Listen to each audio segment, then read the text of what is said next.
Batman, the animated series, continues to cast a very long shadow to this day. Deservedly so. What a show. Not only was it incredibly well done, but along with the spin-offs, Superman and Justice League, it created many of the DC fans that exist today, like myself. And of course, it's left a lasting legacy from the incredible voice work by Kevin Conroy and Mark Hamill to giving the world Harley Quinn. Really incredible show with, it's really shaped, I think, a lot of the way, fans today want to see these characters. It's one of the main reasons everyone's like, with Green Lantern, where's Jon Stewart? And why people want to see a very specific version of Hawkgirl. But it also, by the way, speaking of Harley Quinn, it planted the seed for her eventual relationship with Poison Ivy, which has come to largely define both of the characters. On that note, the current animated Harley Quinn show very much builds on the legacy of Batman the Animated Series, Superman, and Justice League, with many of the same characters and certainly a similar animation style. Harley Quinn, though, is much more adult, and I would say like X-Men 97, that's in recognition of the original fans now being adults, and having that, so it has that nostalgia factor. Maybe that's one of the reasons that, Deadpool and Wolverine just did so well. And maybe that's one of the reasons The Boys does so well. That, people want to see their favorite characters from their childhood or commentaries on them, but they also want storytelling that is appropriate for them today. It's almost, though, speaking of, Batman the Animated Series, it's like it has been split in two. And Harley Quinn, the new show, got all the fun, flirty energy of Batman the Animated Series, while this new show, Batman Caped Crusader, also very adult, has gotten all the film noir elements. Boy, has it. Woo! That's the best part of the show. Visually, like in terms of atmosphere and directing, Batman Caped Crusader is absolutely breathtaking. It's like the Scorsese absolute cinema meme in animation. I can't believe they went this hard. I just absolutely adore it. And it's that element of the show. I have some complaints. And it's really nice to see, though, the adult treatment go beyond the script, adult language, and more explicit elements, and also include sophistication and style. I've been on a classic film noir kick the last few weeks or months, this summer, I guess you could say, and Batman Caped Crusader, with its stylization of the 1940s, fits in beautifully. Maybe that's one of the reasons I particularly like it. I wonder if you don't appreciate the film noir classics, and why don't you? But some people don't care for older film, classic film. And maybe, therefore, the stylization here might not appeal to you. But it just has to have enough people to get, it's already been renewed for a second season, but it just has to, I think the bar is lower these days for an audience in streaming and particularly in animation. So I think it's impressive enough and there are enough Batman the Animated Series fans that I think it'll clear the bar. But there are some things that I think there will be some things that maybe people disagree on, but I think there are a few things that people will universally agree need to be addressed.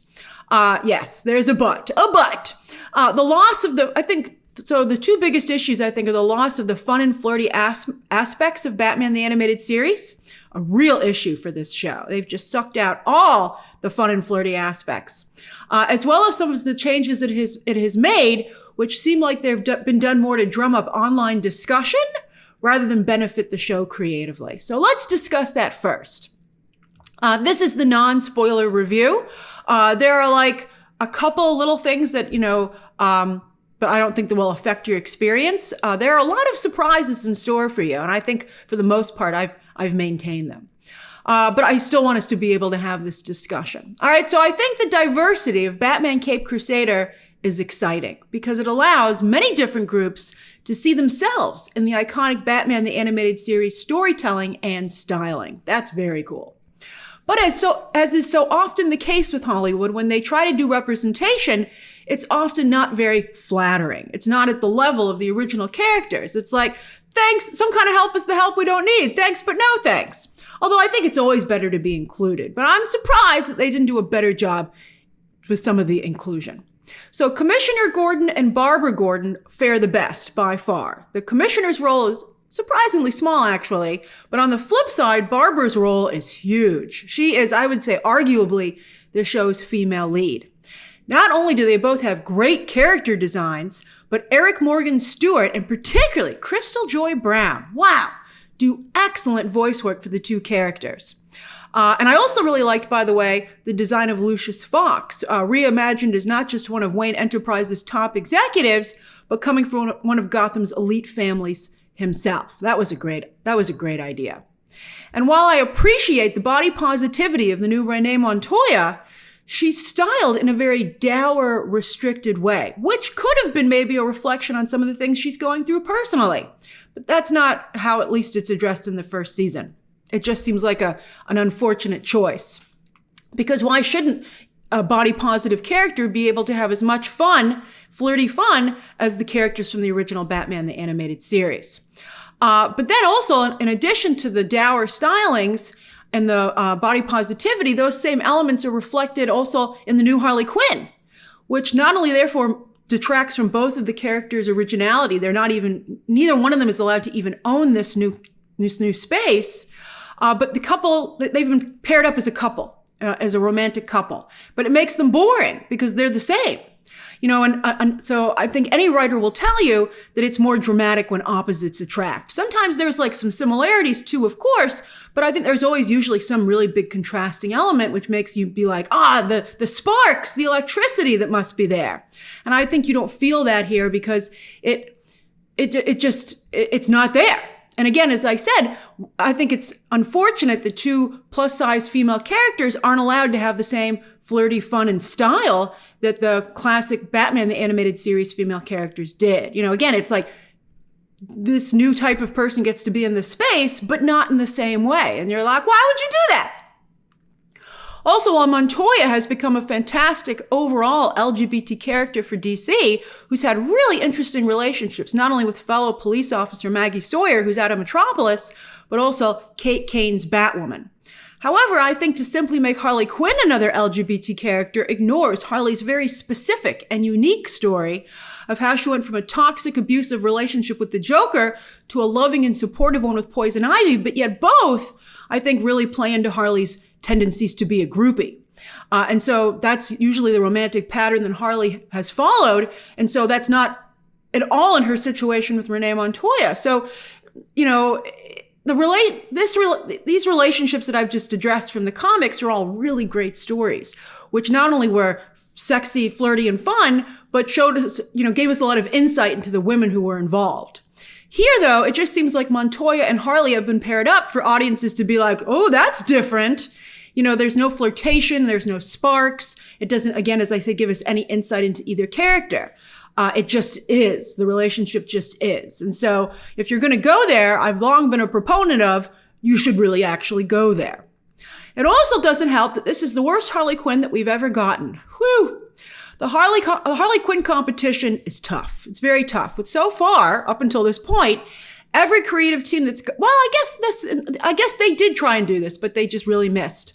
But every creative team that's gotten a crack at Harley has tried to entice fans' interest by doing something very different with the character or adding a very different element.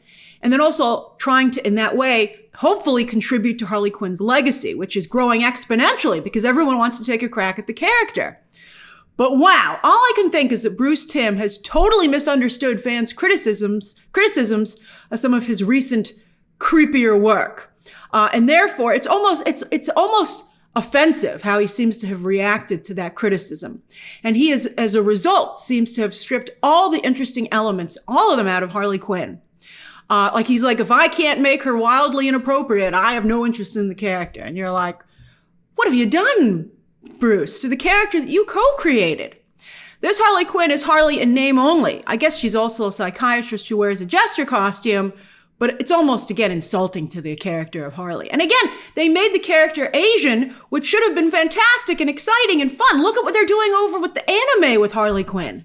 So you're like, why is this what you've chosen to do here? And you're not doing that community any favors by this being that version of Harley Quinn and it being so unsuccessful.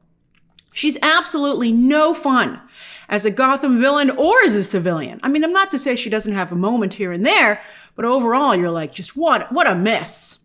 And that the show misses the mark with her to such a degree, and doesn't get any of the other female characters or the big female characters right.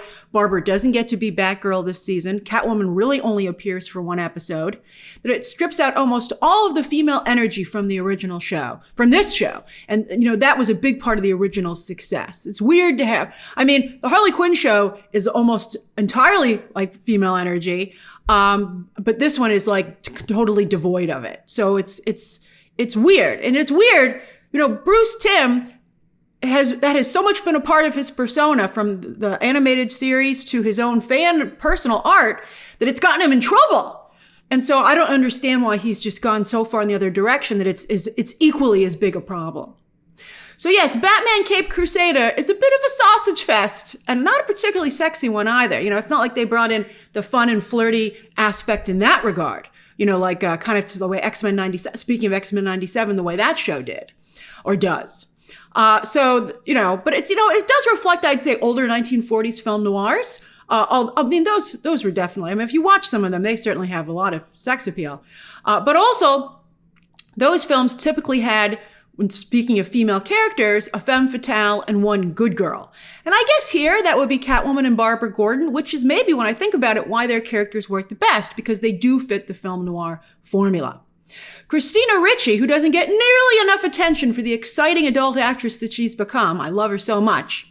She is a great Catwoman, and I love a lot of the changes made to her character. Although, side note, how many people in this Gotham have a right-hand butler or maid? It kind of became like a running joke while watching the show. You were like, you too? Is there a union? This is nuts. But weirdly, Alfred never talked to any of the other ones, which I thought maybe he should have. All right, the only problem with her Catwoman is the costume. Now, I get that it's a nod to the original look in the comics, but it's also not very fun or flirty. I guess it's very 1940s, but why would someone who is a thief, who's running across the rooftops, wear this outfit? It makes no sense. And there are so many other great Catwoman costumes to pull from. They could have done something totally new if they wanted to, but this one just doesn't work. But at least she and Batman have some really great interactions on this show. So since Batman Caped Crusader is all about the dudes, though, let's talk some of the dudes. Hamish Linklater, great actor, is doing an excellent Kevin Conroy impersonation. I think that's one of the things that makes it feel very much like Batman the Animated Series. Although I don't know if he'll jump to other projects like Conroy did. Conroy voiced Batman in so many mediums because he was considered, rightfully so, the quintessential Batman voice. I think that Linklater is a good approximation for this show, but he does miss the strong masculine edge that I think that Conroy brought to the material. Linklater, though, is particularly good as Bruce Wayne. And that his work combined with the animation and the dialogue for Bruce makes those scenes extremely well done. And I always feel the best Batman projects have as good a handle on Bruce as they do Batman. The changes to Alfred and the Penguin, I don't want to talk about it too much here because, I don't want to give anything away. But I'll just say that it seems less about servicing the characters and, again, more about getting people to talk about the show. I guess they feel there's no such thing as bad publicity. I would say neither one of them is like, it's not like Harley Quinn. Neither one is bad, but they just don't work. You're like, I see that you were trying to do something interesting here, but it failed. And it kind of hurts both those characters a little bit. But I do like how much more violent the show is. Ooh, right? Unlike the animated series, criminals do not harmlessly fall onto canopies or into the water. The stakes are very high. And also, I was shocked that one classic Batman supporting character, who has typically been helpful in the past, here is made a villain. And I was like, wow, that was surprising. I'm still not quite sure how I even feel about it. But that worked because, I have mixed emotions about it, but I find it compelling. And I think that it was organic and really developed in the show. And, I do want to see where they go with that. Whereas the other stuff, you were like, it doesn't work. I'm surprised that in the writer's room and stuff like that, there wasn't more discussion about, I'm excited that they were trying stuff and are trying stuff, but I'm surprised there weren't a couple of times where they were like, this isn't working. Let's course correct. There are, as I said, real consequences on Batman Caped Crusader, which, along with the great film noir visuals, do make the show really exciting to watch. I would say the best, you don't have to watch the episodes necessarily in order, except for like towards the end. I skipped ahead to the Harley Quinn one because I just couldn't wait to see it. And then I was like, it's awful. But for the most part, they're about half an hour, but they're so, you won't feel like you're shortchanged at all. They're like really, really good. And the fact that you're going to be able to binge them, I think is fantastic. I watched them in 2 days. And I was falling asleep watching them because I just kept wanting to see what was happening. Even though I had issues with it, I was like, I have to know. So I'd go back and rewatch what I missed. But anyway, I'd say by far and away the best episode is the Clayface episode, which is episode 2. I also really liked the Catwoman one, episode 3, as well as all the Easter eggs in episode 8. Batman fans will be rewarded with that one. Also, it feels very different than a typical Batman story, that episode, which I also thought was nice. I would say that my least favorite episodes were the ones having to do with Harvey Dent's origin story being told yet again. I'm so sick of seeing this thing. It's like Peter Parker's origin story at this point. We know it. Also, they didn't even do a particularly compelling job here. It's not like, I'm tired of watching this, but yet you reinterested me. You're like, the other ones are so much better.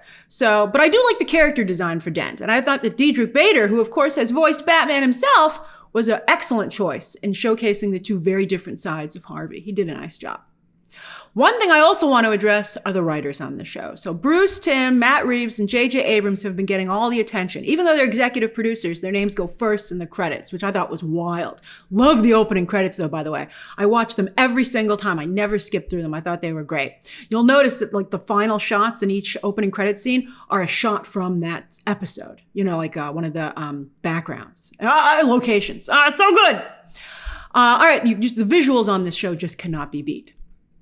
But anyway, it has some really big name writers as well. Many of them from DC Comics. We're always like, get the comic book writers in here. And comic book writers, you let me down. So Ed Brubaker, who of course did write Catwoman, did a great job on Catwoman, but for the most part, not a great female character writer. Although, it's interesting. Some of you really like, for instance, Christopher Nolan's work, and he's infamously bad with female characters. And, I think Scott Snyder, does not do a particularly good job with female characters. So maybe you'll really like this show. Maybe you'll be like, I like it just the way it is, Grace. It's fine. I'm curious to see what the reaction is with that in mind. Anyway, Ed Brubaker, not a great job with the female characters. But Greg Rucka is supposed to be one of the best female, writers for female characters out there. So I'm really surprised that he couldn't help in that regard. But one person, speaking of women, that I want to call out specifically, this show has one female writer, and that's Haley Wegrin Gross, who not only wrote 2 episodes, including the awful Harley Quinn one. I was like, who wrote this? But she's also a consulting producer. And I was like, what else has this woman done? So I looked into her resume, and it turns out she was a big part of the creative team on The Last of Us Part 2. She brings a similar unwanted vibe and unwanted changes to this project as well. Who would hire someone whose calling card was The Last of Us Part 2? All right, so anyway, although to balance things out, speaking of female talent, in addition to a lot of the good voice work here, I'd like to give a shout out to one of the show's 3 directors, Christina Sato, who has also directed some Harley Quinn episodes, who, like her fellow male directors, does an absolutely incredible job. Batman Caped Crusader, as I said, has already been renewed for a 2nd season, which is teased here at the end in a very exciting way. I was like, why do you always save this stuff for the 2nd season? Make the season I'm watching now really good. Although, I think this 1st season is good enough and compelling enough that I think it can definitely coexist with Harley Quinn. Like, Harley Quinn doesn't pull in huge numbers. We never see it on the Nielsen charts. But it's good enough to keep getting renewed. It's about to enter its 5th season. Thank goodness. I love that show. And I can see Batman Caped Crusader existing in the same space. And no matter what my problems might be with the show, it's so stylistically ambitious and exciting that it's another great addition to the adult animation space, which is just getting better and better. Really, I recommend you check out all of these shows that I have spotlighted here. I mean, it's an exciting space. So that's my review of Batman Caped Crusader. All 10 episodes dropping this Thursday on Prime Video. And again, as I said, I binged them like in just 2 days. I had to see how it went. And I suspect many of you, well, I'll be very curious to hear your reactions. But I think, it's certainly exciting and interesting what they're doing. And maybe it will generate a lot of conversation. I hope in a constructive way. I don't think people will hate on it. I think it's too good. Like, is this another Acolyte? I don't think so. I think the stuff here is just real. I think the Oppenheimer Christopher Nolan comparison is actually excellent. Which is, again, as I just said to you, like Christopher Nolan and Scott Snyder, who are very male-centric creators. And that to me is fascinating. And I think that's really interesting. It'll be interesting because I know a lot of women and LGBT fans love Batman, or big Batman fans, because of the female characters. And I'm just curious to see what all the reactions to this show are. I have a fun spoiler video planned, which will also drop on Thursday. All right, see you back then. Thank you so much for going over this show with me. Share your thoughts down below, subscribe today, and of course, as always, you can check out some more videos right now.